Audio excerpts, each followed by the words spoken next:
Good morning, students. So let us start the chapter once again. एक बार फिर शुरू करते हैं जहाँ हमने छोड़ा था chapter. So today we are starting some plant fibers. देखिए कुछ प्लांट फाइबर्स के बारे में पढ़ेंगे अब. Cotton. Have you ever made wicks for oil lamps? What do you use for making these wicks? This cotton wool is also used for filling mattresses, quilts और pillows. सो आपने ये घर में देखा होगा कि जो लैंप होते हैं ऑयल के लैंप या जो दिया आप जलाते हैं घर में ऑयल का, तो उसमें क्या यूज़ करते हैं आप? एक विक यूज़ करते हैं, धागा यूज़ करते हैं फोल्ड करके, या डोरी यूज़ की होगी आपने. सो सिमिलरली क्या बोल रहा है कि जो कॉटन की जो बूल है is also use for making these wicks. ये बिक्स भी बनती है उससे साथ ही. क्या मेट्रेसेस हो गया आपका, या जो पिल्लो कवर्स हो गए आपके, पिल्लोज हो गए sorry. Next, take some cotton wool, pull it apart and look at its edges. What do you observe? The small thin strand that you see are made up of cotton fibres. देखिए क्या बोल रहा है ये. You have to take some cotton wool लेनी है आपने, put it apart, उसको अलग अलग करना है और उसके एजेस को देखना है, किनारे को. यू विल ऑब्जर्व, आप देखेंगे कि स्मॉल थिन स्ट्रैंड, उसमें से क्या है, बिल्कुल बारीक से जो है धागे वो बाहर निकलेंगे. That you see are made up of cotton fibres. वो किसके बने हैं? वो कॉटन फाइबर्स के बने हैं, जो बिल्कुल बारीक से धागे उसमें से भी निकलेंगे. Where does this cotton wool come from? ये कॉटन जो बूल है ये कहाँ से आती है? It is grown in fields. Cotton plants are usually grown at places having black soil and warm climate. तो देखिए ये जो बूल थी, जो कॉटन था, वो कहाँ से आया? It is grown in the field, खेतों में उगाया जाता है ये. Cotton plants are usually grown in those places, ये उन जगहों पे होंगे where the soil is black, जहाँ जो मिट्टी है वो काली होगी, एंड द क्लाइमेट, जो वहाँ की जो जलवायु है वो गर्म होगी. Can you name some states of our country where cotton is grown?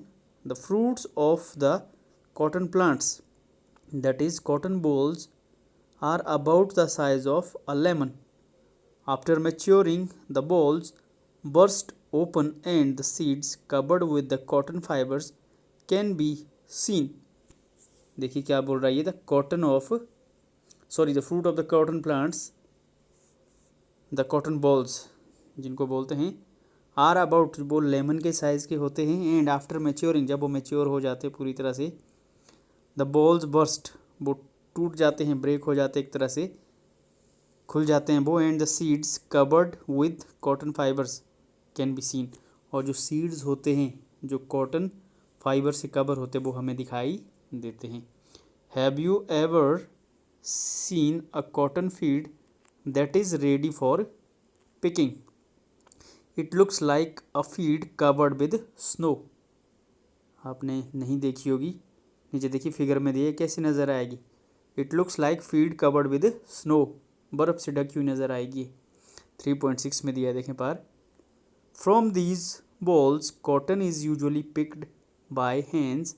Fibres are then separated from the seed by combing. So क्या बोल रहा है, देखें ये. From these bolls cotton is picked by hands, हाथ से उसको अलग करते हैं. Fibres are then separated from the seeds, जो फाइबर है उनको सीड्स से कैसे अलग करते हैं, देखें, बाय कॉम्बिंग. देखिए पार कॉम्ब की तरह ये कर रहा है एक तरह से.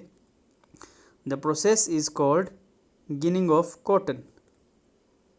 तो इस प्रोसेस को क्या बोलते हैं? Ginning of cotton. The process in which the fibres are separated from the seeds by combing is called ginning of cotton. Ginning was traditionally done by hands, हाथों से होती है ये. These days machines are also used for ginning. आज के दौर में क्या मशीन का इस्तेमाल भी होता है। So this is about cotton कि ये कहाँ से मिलेगी आपको, कॉटन बॉल से। Next is jute. Jute fibres is obtained from the stem of the jute plant. It is cultivated during the rainy season. देखें जूट फाइबर्स कहाँ से मिलेगा, stem of the jute plant से मिलेगा, स्टेम से मिलेगा जो तना होगा, और ये रेनी सीजन में कल्टिवेट किए जाते हैं। In India jute is mainly grown in West Bengal, Bihar and Assam. इन स्टेट्स में होता है मेनली। The jute plant is normally harvested when it is at the flowering stage. देखिए इसको हार्वेस्ट कब करते हैं, इसको कब निकालते हैं, जब ये फ्लावरिंग स्टेज में होता है। The stem of the harvested plant are immersed in water for a few days. देखें क्या बता रहा है, जो स्टेम है उनको क्या किया जाता है, इमर्स्ड इन वाटर, पानी में डालते हैं उनको कुछ दिनों के लिए। The stems rots and the fibres are separated by hand. फिर क्या है, जो रोट हो जाएंगे, ख़राब हो जाएंगे स्टेम, और उनमें से क्या करेंगे फिर, जो आपका जो फाइबर है उसको फिर बाय हैंड सेपरेट करते हैं। To make fabrics all these fibres are first converted into yarn. देखें फैब्रिक्स बनाने के लिए, कपड़ा बनाने के लिए फिर सबसे पहले क्या करते हैं, फिर इसमें ऑल दीज फाइबर्स, जो भी फाइबर्स निकाले थे वहाँ से, रेशे निकाले थे पतले पतले बारीक से धागे, उनको किस में कन्वर्ट करते हैं, यार्न में। How is it is done, देखें कैसे होगा ये, स्पिनिंग कॉटन इनटू यार्न। अब यार्न कैसे बनता है उसके बारे में हम स्टडी करेंगे। You can try making cotton yarn yourself, खुद बना सकते हैं आप, देखें कैसे। Hold some cotton wools in one hand, pinch some cotton between the thumb and four fingers of the other hand. Now gently start pulling out the cotton while continuously twisting the fibers.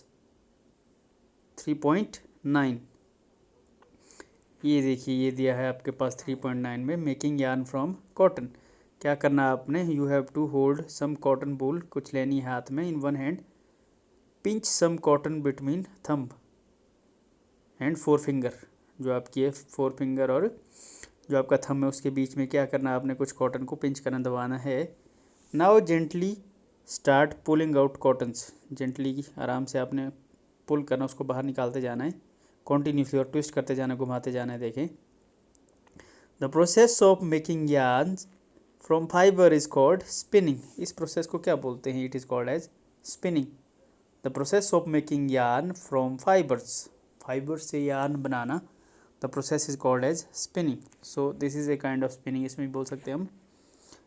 Next, in this process fibres from a mass of cotton wool are drawn out and twisted.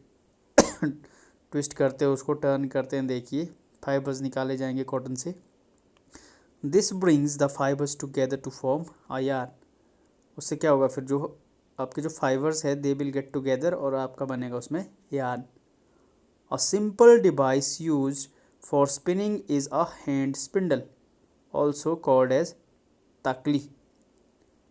जो simple है उसको ताकली भी बोलते हैं। Hand device है, simple सा device. घर में आपने देखा होगा या पेरेंट्स को आप पूछ सकते हैं कि घर में जो है पुराने ज़माने में जो ऊन है उसको किस तरह से तैयार करते थे। Another hand operated device used for spinning is charkha भी है, देखें पार दिया है चरखा इन द फिगर।